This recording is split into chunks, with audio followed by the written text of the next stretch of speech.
your crazy coach lady Amanda Trombley here, and if you don't know me, I am owner-founder of Ignite Mad Life Embodiment, and I help women heal anxiety, overcome depression, redefine madness, and open themselves to living in and receiving the magical life they deserve.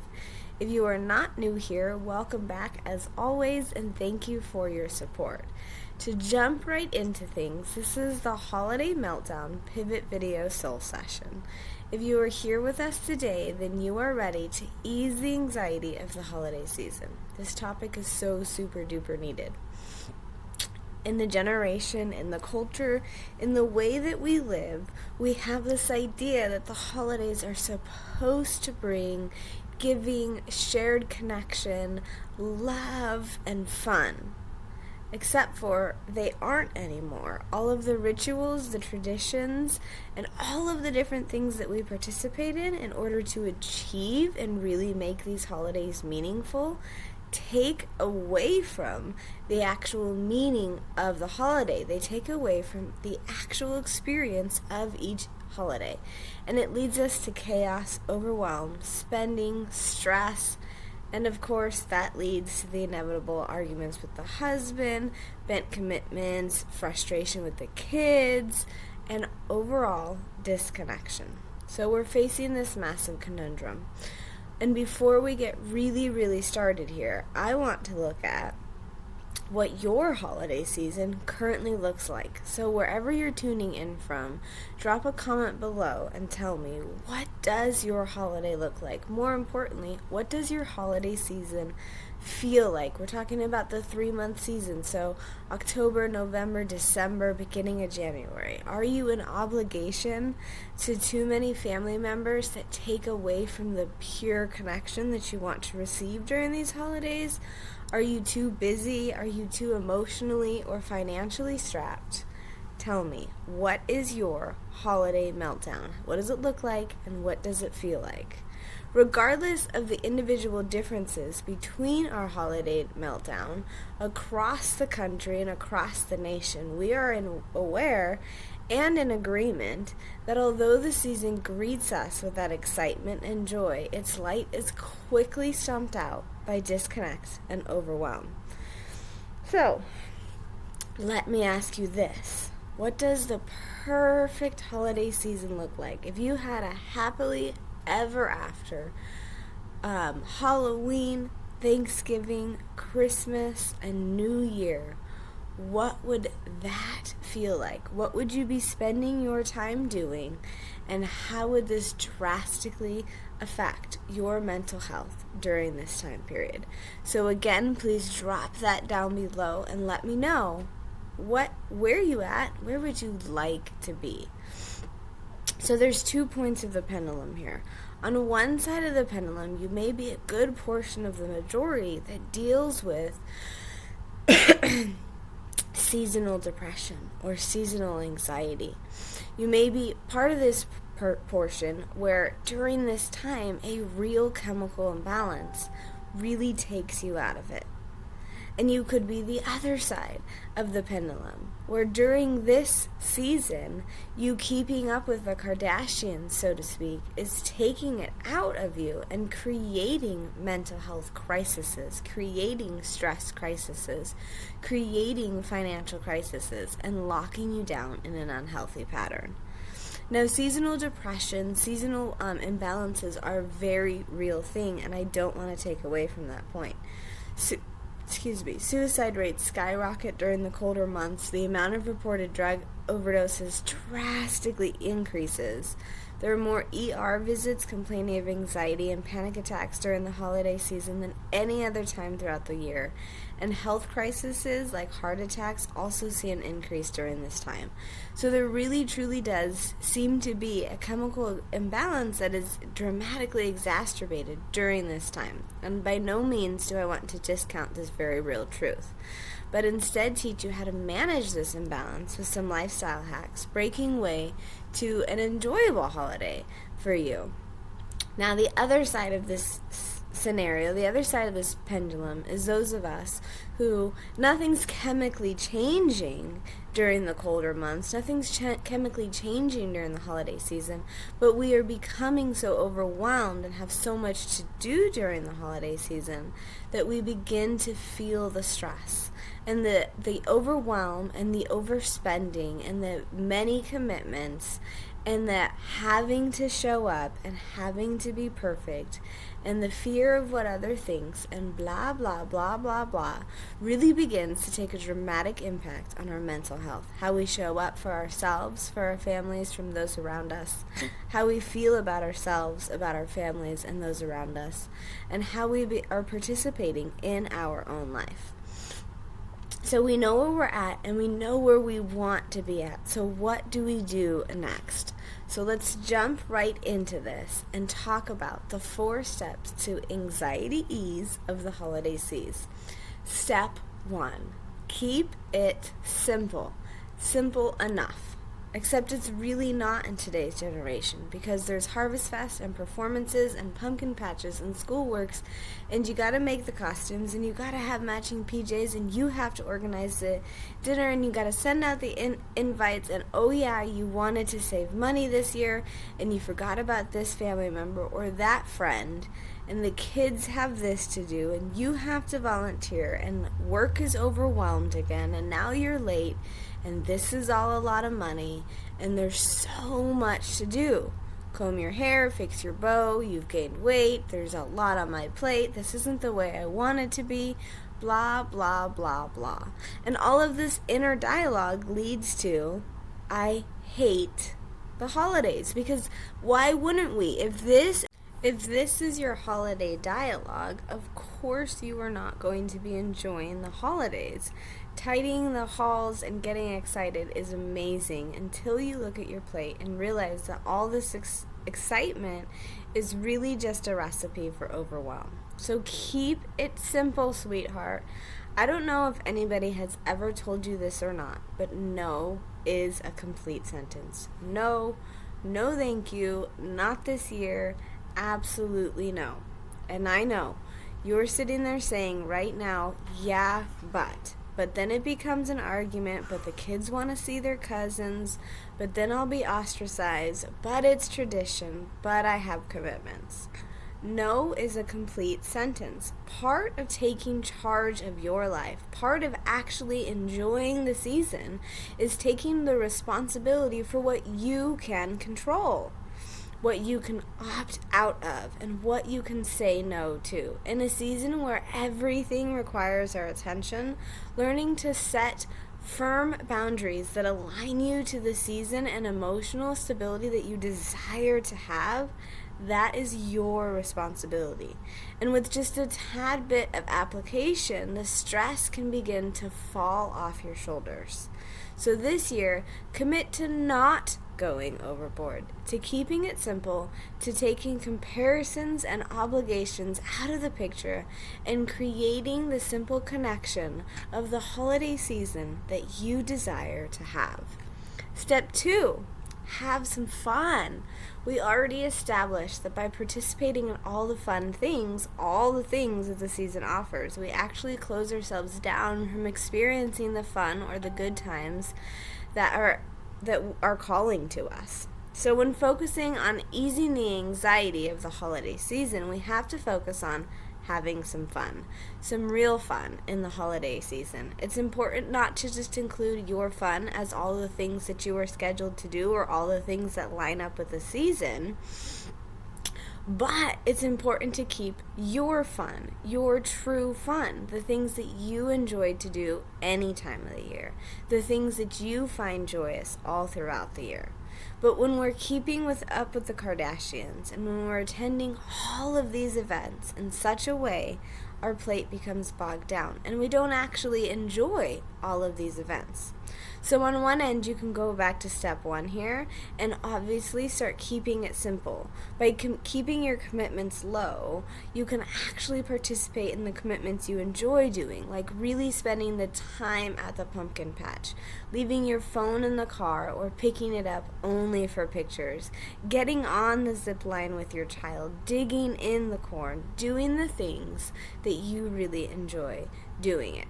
But it's not only about participating in these seasonal commitments. You also need to schedule the type of fun that you are participating in all year round.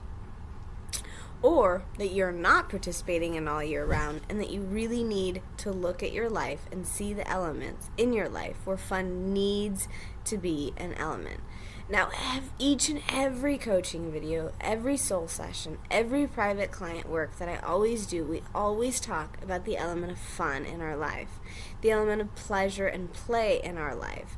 And the really, really sad thing that I find when I'm working with so many clients is that as we become adults, we lose this fun. We forget how to have it, and we stop making it so important. So, this is an excruciatingly important point of transitioning in any one area. If you need anxiety ease, if you need a stress relief, whether it be in the holiday season or at any time in the year, you need to begin to open yourself up and really enjoy your life and do the things that you find fun. This is going to make it easier for you to live free of all of the mental confines, not just in the holiday season, but throughout the year. So make sure that you're participating not just in the parties at Christmas or the get-togethers on the holiday socials, but the typical fun that you are used to participating in, or the typical fun that you would like to begin to participate in. Running around and playing in the leaves, making time to sit down and do a board game or healing project with your children, making the time to sit in the jacuzzi and relax and enjoy yourself, or making the constant connection of effort to really connect to your personal life and that of your families, bringing pleasure and play into a fun-filled life. This doesn't have to be expensive, and it doesn't have to be day or weekend trips. It really doesn't even have to be time-consuming.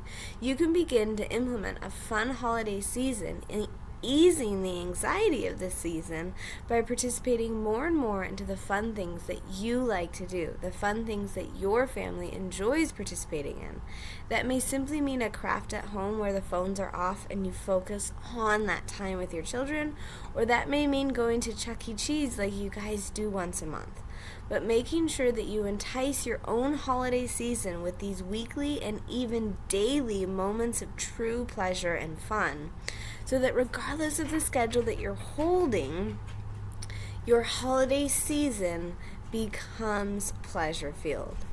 When you do this, regardless of what's on your plate, you become incredibly connected to the moment, to the pleasure of your own life.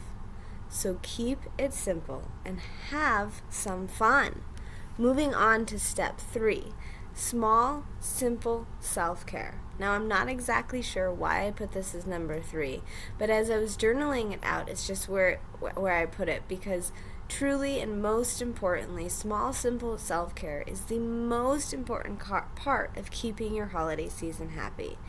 To have the ease, to create the ease of the stress of the holiday season, you must be going inside your own soul and participating in the areas that build you up, especially during a crazy busy season. Now again, this is something that in every type of work I do, I focus very, very heavily on this.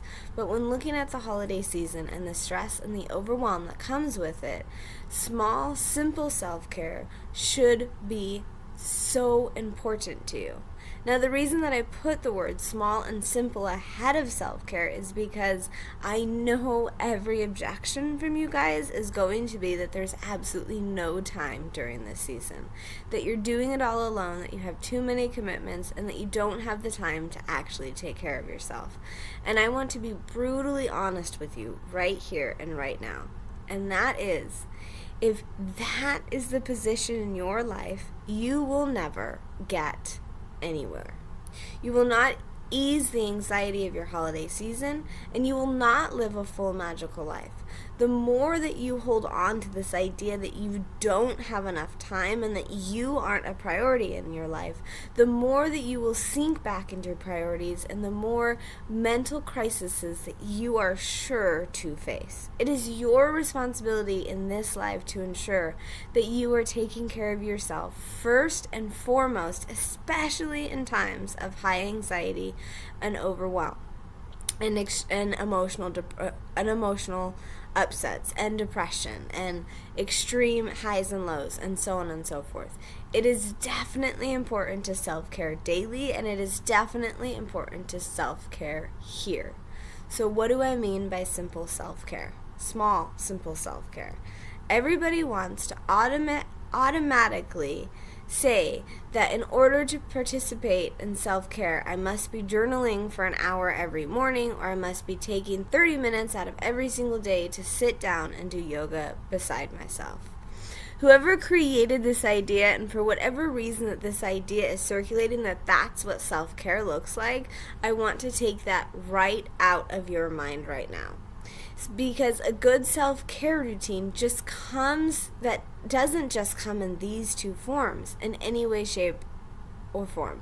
A good self-care routine enwraps your entire life. A good self-care routine is about changing your lifestyle by allowing yourself to focus on multiple points of healing, pleasure, play, embodiment on a daily basis in small doses so that it becomes your life. So getting part of who you are and focusing on the creativity and the fun and all of the other things in your life are part of your self-care routine. My little one just woke up from his nap. Looks like he's going back to one. It's not about the one or two elements that you put into your life, 1 or 2 times a week, 1 or 2 times a month, but it's how you live your life through all of these elements that feed your mind, body, and soul. So getting creative, focusing on movement, allowing the body to feel, embracing your soul, pushing towards your passions, having fun, doing the things you love, reading a book, taking a bath, telling people no, so on and so forth. All of these are self-care. Learning to let go, heal the scars on your soul, learning to light up and have a good time. So when we are already in a time crunch because the season is busier than the rest of them and we are already overwhelmed as it is, what do we do to participate in these small, simple self-care routines so that you can't sit in excuses, so you don't have another reason to not do it?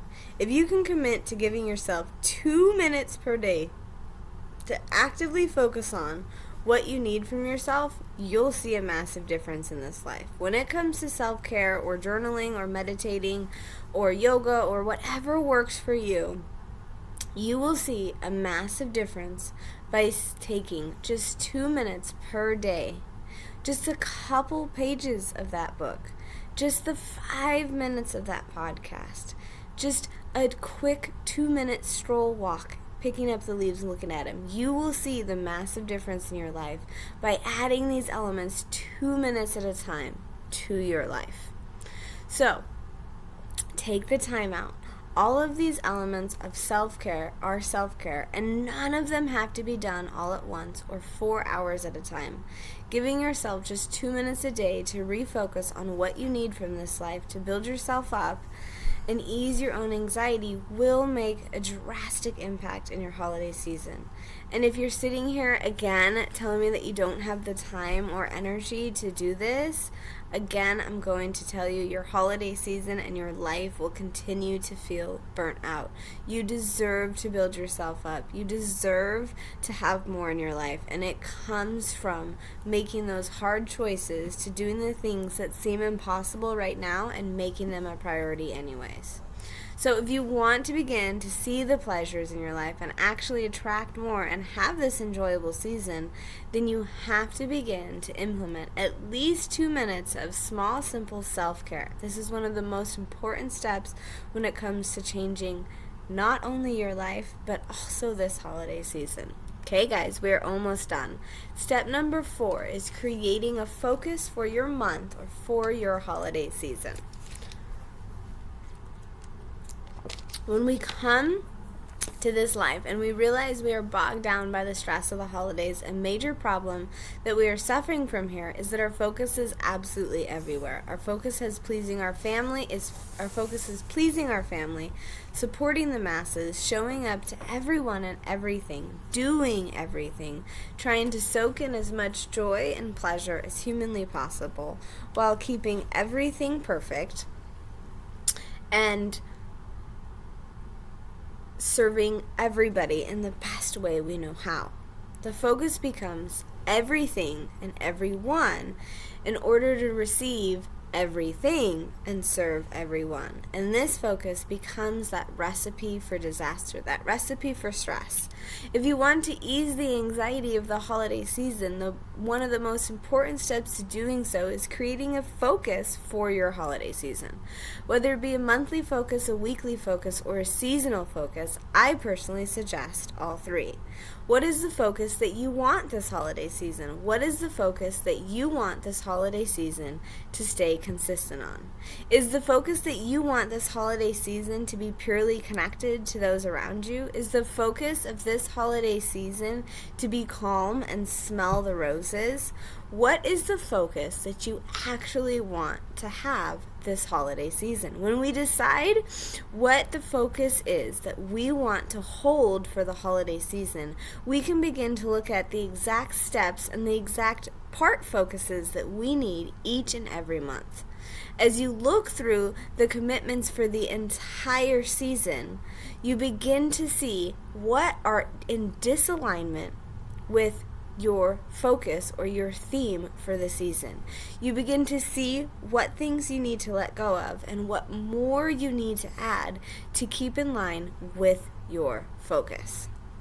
So when you're looking at this, creating a focus for your holiday season, create this holiday season focus.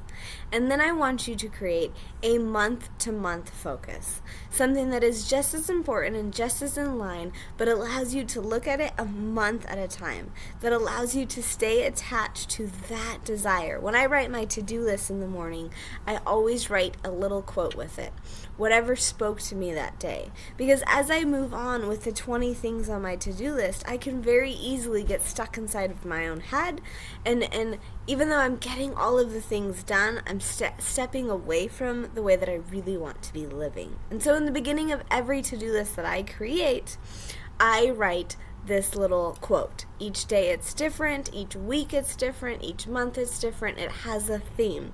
But it allows me that as I cross each and everything off to look to the frame of mind, the frame of reference that I want to be staying in. So whatever your holiday season focus is, create a month-to-month focus as well. Something that you can align and plan and create things to fall into a line for your focuses. Now, moving on. As we go through this, as we begin to see our focus, it doesn't necessarily decrease our to-do list. As I said earlier, I'm still crossing out all of those things. But as I'm doing the dishes, as I'm completing the tasks, as I'm moving forward, I'm reminded of what I want to be thinking, what I want to be manifesting, how I want to be feeling.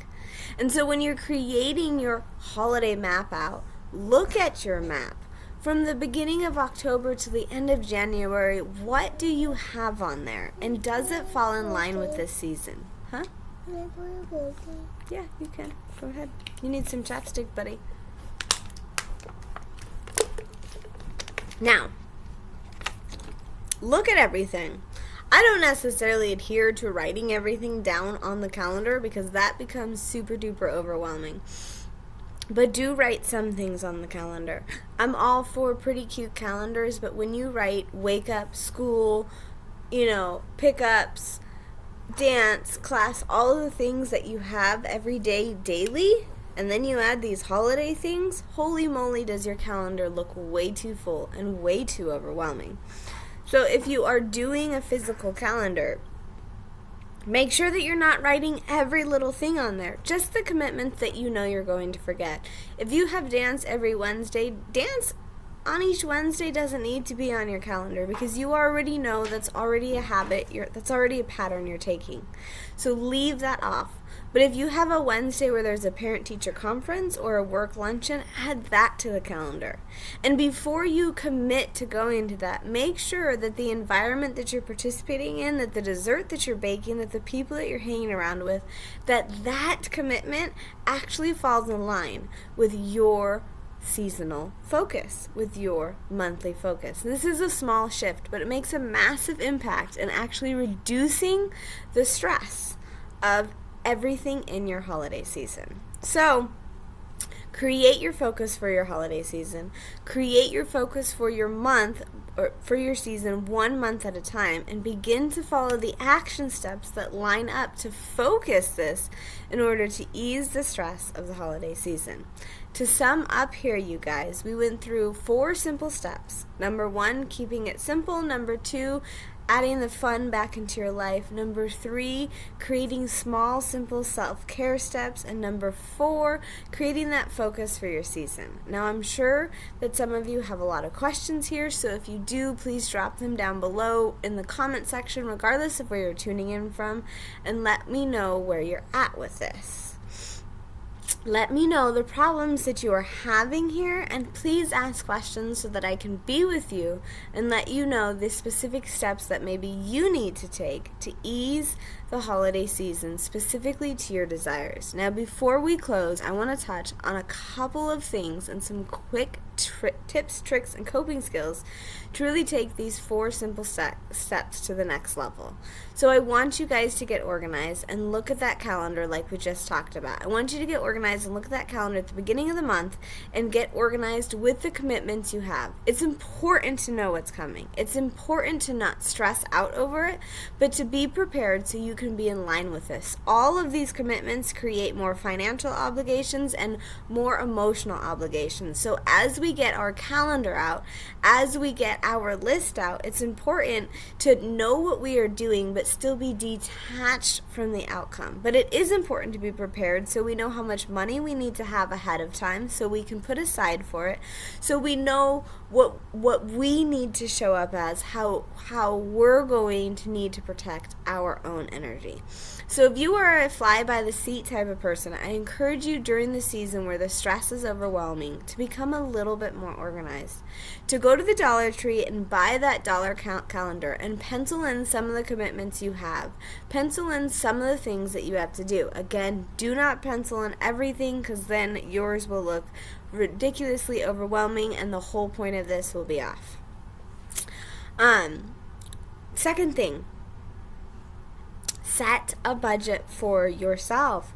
The holidays come with a lot of extra expenses, and extra expenses that come up every single holiday season.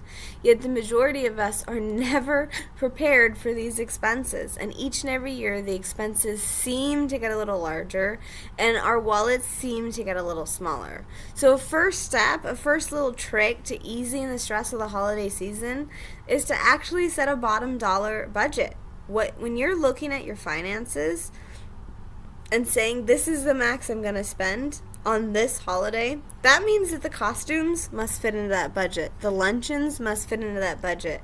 The extra lunches you have to buy for the kids because you haven't been home in 2 days have to fit into that budget.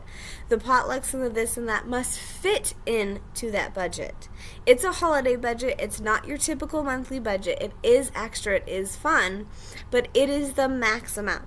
So get it out in cash and keep it in an envelope. And as you parade around the town that month doing your extracurricular activities for your seasonal festivities, know that what's in that envelope is your money for the holidays. If you agree to an amount that you are going to spend on the holidays, you are more willing and you are more likely to stay in line with actually spending that much. Now, of course, things come up and the tire blows, or you need a new transmission, and this may send us over budget.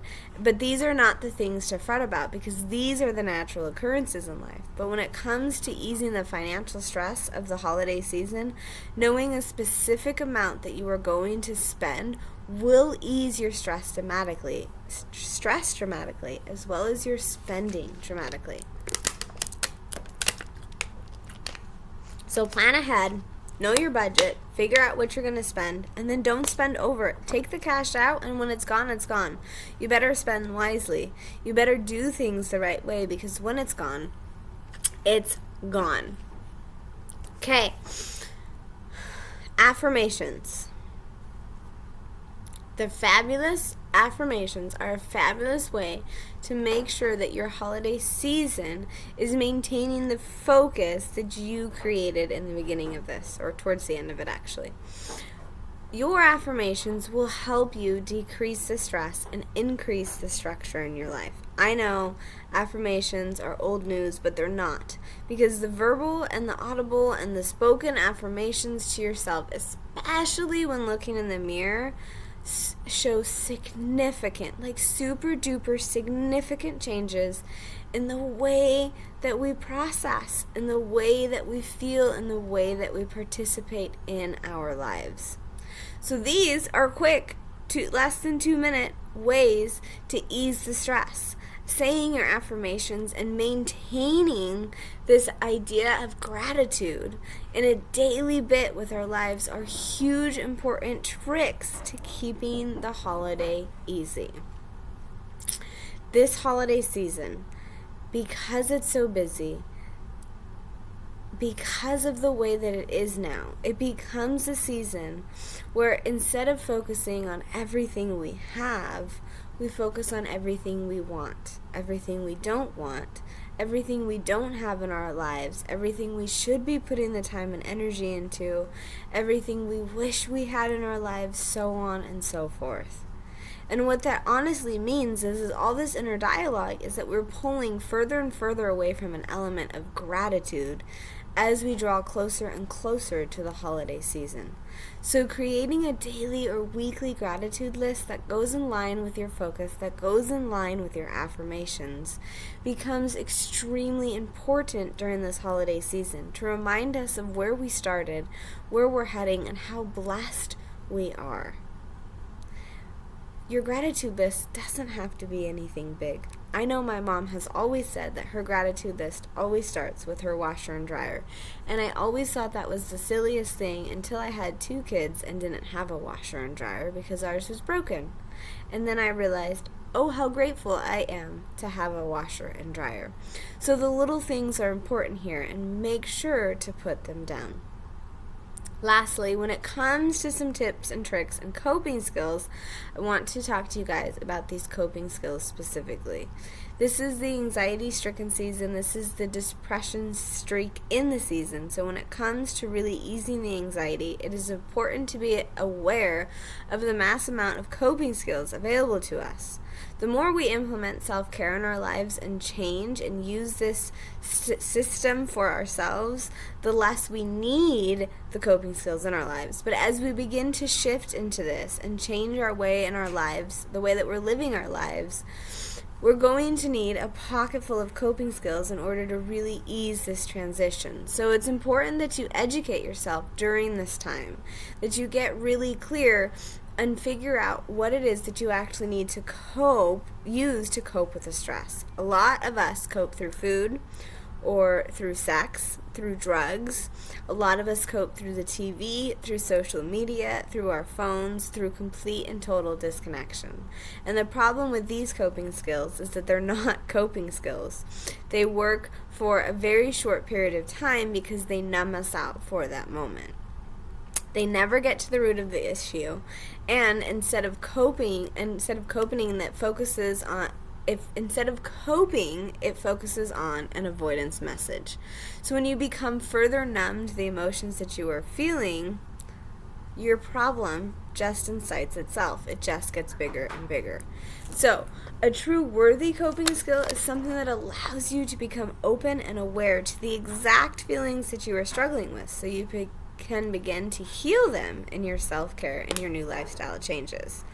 So this season, educate yourself on the mass ways of coping skills that are out to you, whether it be through working out, meditation, yoga, grounding skills, thought tracking, affirmations, reading this or that. There are about 15,000 types of coping skills, all that work for different people in different situations. And 99% of these coping skills are done by yourself, in the quiet, in the loud, absolutely free. So no excuses. Find the ones that work for you and make sure that they are making you aware of what you are feeling rather than numbing you out from what you need to feel. Okay guys, we have just gone through the 4 steps to ease anxiety through the holiday season. We've been talking about the holiday meltdown and what it means for us. And when we desire to have a holiday and exactly what to do to grasp our desires of this holiday, we looked at several different tips and tricks that we can use to implement these desires that are super duper simple and available to us right now for totally free. And as we move forward, I want you to pledge your commitment to making this holiday season the best holiday season that you have. Not because you have more money, not because you have more time, because you have more family, but because you are dedicated to doing the things, to changing the lifestyle, to doing something different this holiday season by taking responsibility for what you can control and easing the anxiety and putting the joy back into this holiday. This is the perfect practice for the new life that you are going to begin to live as you move forward. And lastly, this is the perfect step for you